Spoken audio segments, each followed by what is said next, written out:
Although Governor Gary Johnson hasn't yet risen high enough in the presidential polls to qualify for the presidential debates just yet, the American people have been asked and they've spoken. They want to see him on the stage.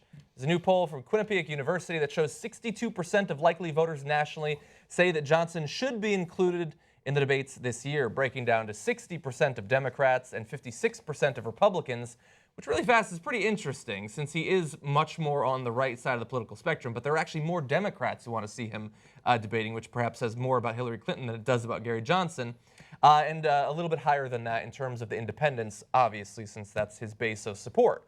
Now, they did not ask about Jill Stein there. I imagine the reason is that while Gary Johnson is close to passing the threshold, he's at about 9 or 10% in most polls, and you need to pass 15 in a couple of the biggest polls to qualify.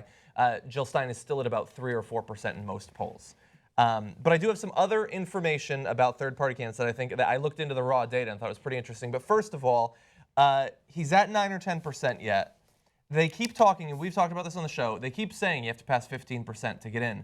But why isn't that, if you're going to have like 4 debates, why not have more people in the first one? And then maybe raise the standards. Why not have an undercard debate? Well, I'll tell you why, John. Why? Because people with fucking money don't want that to happen. That's probably why. That's why. That's probably why. What don't you get? I was teeing you up. It used to be that the League of Women Voters ran the debates, right? So it was an independent body, and they were really interested in making sure everything was on the up and up. And the two parties were like, hey, everything's on the up and up. This is bad for us. Yeah. So they took it away from the League of Women Voters. They created their own thing, and now everything's corrupt. Yeah. So, but you have to understand that the debate commission is run by the Democratic and Republican parties. Yes. They appoint the heads of them, yes, who are major former Democratic officials and former Republican officials. So the fix is in from the beginning. I defy you to identify one case in which the RNC or the DNC has put pressure on the electoral system. In any way. And he's got nothing. So, and the guy who goes around saying the whole thing is rigged, Donald Trump, well, this is literally rigged. Yeah. And all of a sudden, he's not complaining about it. Not so much with Gary Johnson, no. But it's also TV, right? It's the business of TV. These are the two candidates that get the ratings. You know what I mean? Like the thing about all the rules of elections and people want to change and all that, and I get that. You can't change it now. You have to change it in between the election. It's like football. Like the NFL Rules Committee meets after the season. You can't meet during the playoffs and say, hey, we need to change some rules because this isn't right. You know what I mean? So I get it. And if the 15% standard is wrong, or if whatever that we need to change in this, you'll never get it changed going into the debates. Yeah. So you got to change it in between when you say, okay, listen, for the next president, like we learned this, we looked at this. Now, are you going to be able to change it with the way money, like John said, with money and television and the RNC and the DNC? I doubt it. I don't know how you're going to change this. I don't know how you're going to convince them, hey, the ratings would be better if we had more candidates that some people don't know the views of or can't easily identify. Yeah. So let me disagree, because perfectly fair points. But I think in the context of politics, it's a little bit different. Your only chance to fix it is when people are paying attention. Because if during the off season in politics, nobody pays enough attention to get in there and tell the establishment, have enough heat on the establishment for the establishment to do something that is against their own interest. Yeah. They will never do that in the off season. So the only time to do it is is strike while the iron is hot. Go to the establishment and say, wait a minute, this isn't fair that you're rigging the rules. And you're obviously rigging the rules. It's the most obvious thing in the world. You guys run the debate, and you won't let anybody in unless they get this ridiculously high number from the start without even being introduced to the American people in any way, shape, or form, right? So the way that this happens practically, the other part you're saying about practically it's not going to happen, 99 times out of 100 or maybe 9 out of 10, whatever, normally you'd be totally right? In this case, I think we've got a little different situation because of Trump.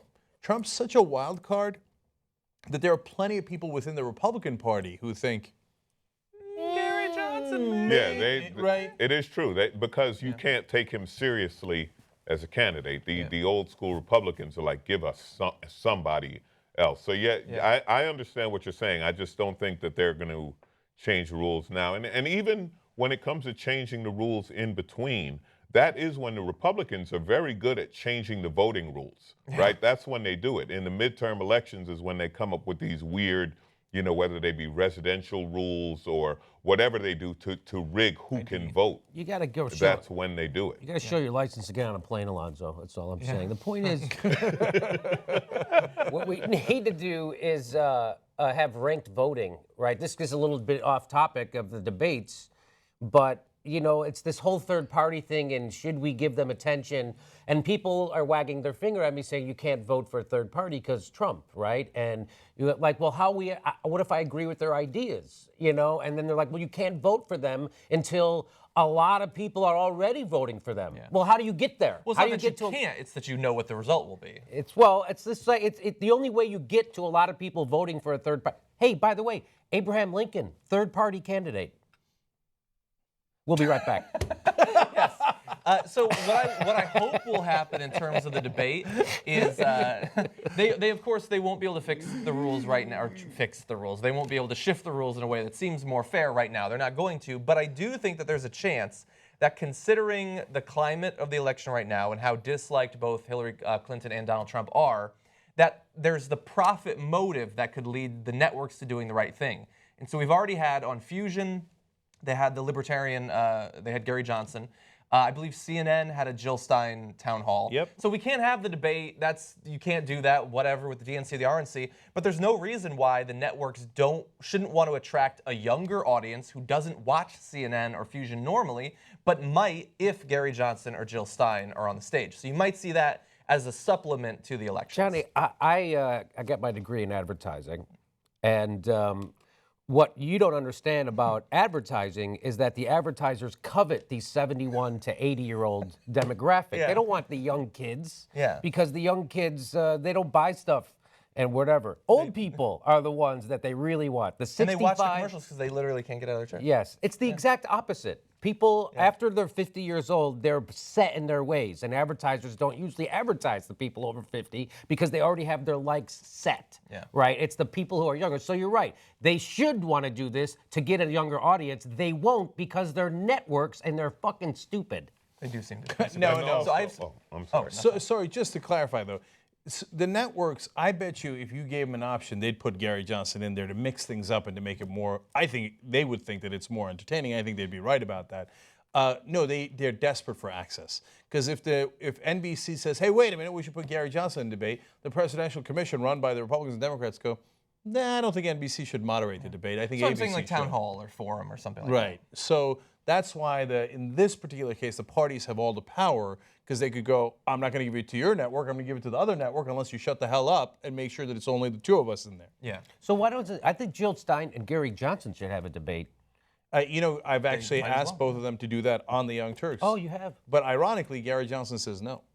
Oh, Really? well, that's Wow. something. You know So what? he I big did time not know Turk. that. He need. He We did. get asked that constantly. I did not know that they No, said now, or when that he he'd said no. when you asked him that, was he high? Okay, a couple more numbers. Can I just say real quick on this that I'm going to predict that Gary Johnson is going to make it into the debate. Really? Yeah, I think he is. I think that there's enough. The Democrats want him in the debate, and about probably a third of the Republican Party want him in the debate. It's going to be, and now 62% of the American people want him in the debate. There's going to be enough momentum for him to actually get in there, I think. And I think it's going to make a big difference. And I think he's going to, but the Republican Party will do that once they realize Trump is definitely going to lose, Now- which is probably going to happen in a couple of weeks. Do you think it's going to make a big difference because now we'll have another grown-up involved? In other words, if it's Hillary versus Trump, right, everyone's just literally watching to see, okay, what crazy thing will Trump say? What insults would he say? And if you add a third party to the debate, do you think that will put it more on topic and policy and so on? Or do you Maybe. think now Trump is going to try to insult two people? He will definitely insult both you. people. Yes. Yes. Okay, that was an easy one. Yeah.